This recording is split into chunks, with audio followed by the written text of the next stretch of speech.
Donc,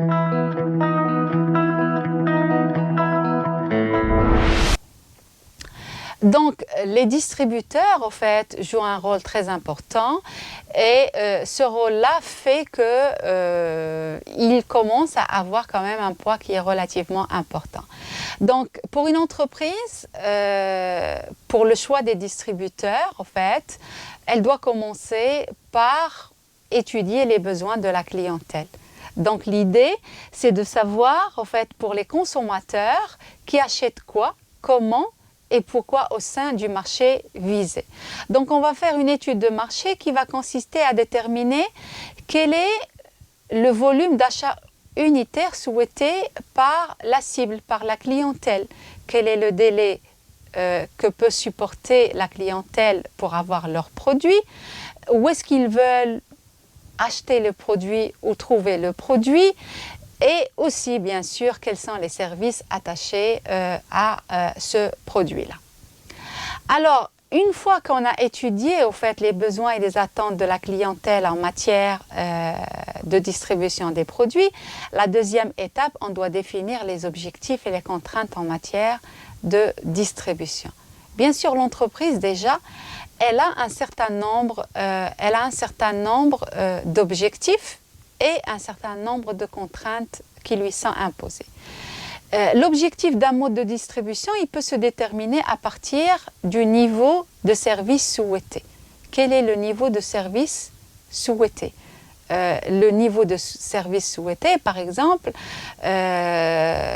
pour les produits de grande consommation, on peut faire en fait ce qu'on appelle une vente libre-service. Et là, on est dans un niveau de service quand même qui est limité, où le consommateur va lui-même acheter et aller récupérer les produits avant de passer à la caisse. Pour certains types d'autres produits, on peut mettre en place une force de vente qui est là pour informer le client, en fait, le conseiller, avant que le client ne passe à la caisse.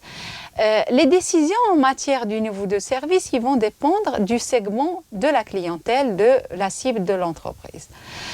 Donc, après, chaque producteur, il va aussi déterminer ses objectifs à partir des contraintes.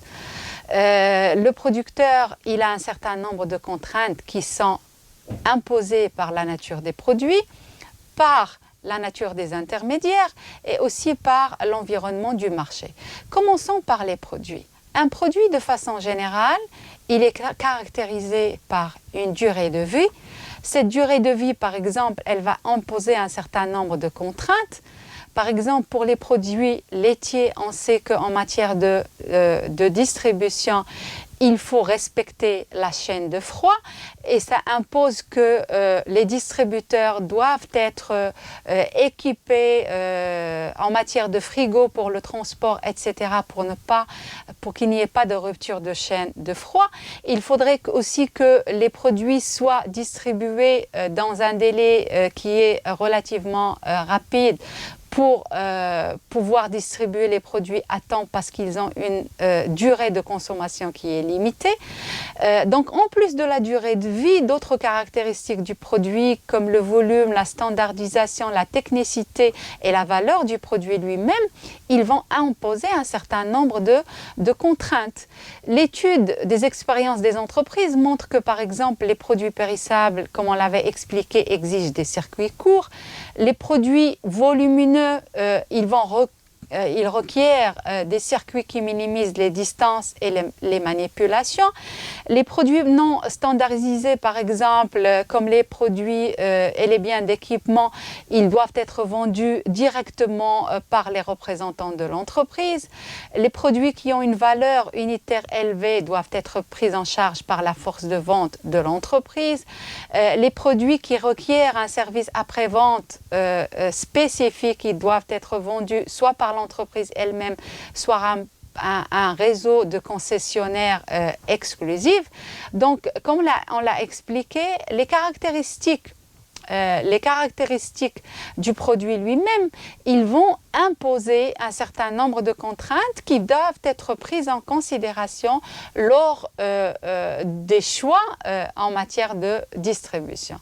Après, les intermédiaires, en fait, aussi, les caractéristiques des intermédiaires doivent être prises en considération. Donc, il faut prendre en considération les forces et faiblesses des intermédiaires.